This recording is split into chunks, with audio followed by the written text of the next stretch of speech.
随着人间佛教的风起云涌，现在举世的佛教徒增加了。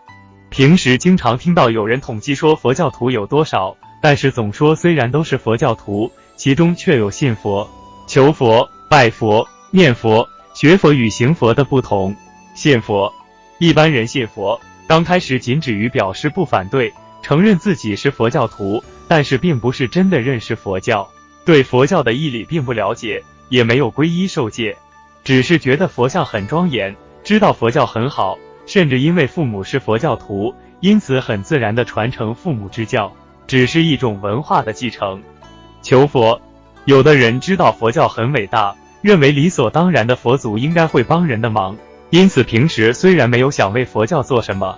但是一旦遇到生病、贫穷、失意、失败、失业等人生困境时，就想到求佛帮忙。不管佛祖有没有帮忙，但是有此希求之心，自己的佛祖会在心中增加力量。第三种，拜佛。有的人感觉佛陀很慈悲伟大，在他面前很自然的就会谦卑礼拜，表示恭敬。有的人拜得如法，也能与佛接心，感到身心有一种清安欢喜的变化，获得佛的力量，慈光加持，这就是信仰的升华。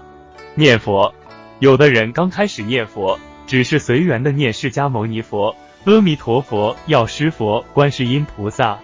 慢慢念到感觉佛与自己同在，所谓朝朝供佛起，念佛心中就有佛，念到身心舒畅、清安自在，烦恼减少，心开意界，当然就会欢喜念佛。学佛，经过念佛，身心有了感受之后，再经师长指导，觉得应该要学佛。所谓学佛，佛有慈悲，自己有学到他的慈悲吗？佛有智能，自己有佛的智能吗？佛有愿心、忍耐，佛是无有执着，无有计较，无不放下。如果自己也能如佛一样无牵无挂，自由自在，这就是学佛。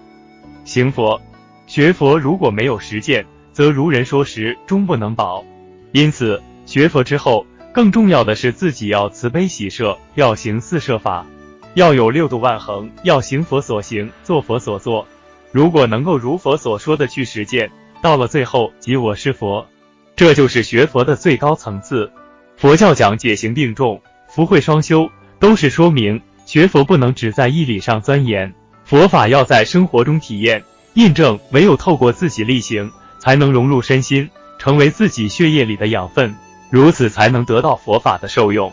往昔所造诸恶业，皆由无始贪嗔痴从身语意之所生，一切我今皆忏悔。南无本师释迦牟尼佛。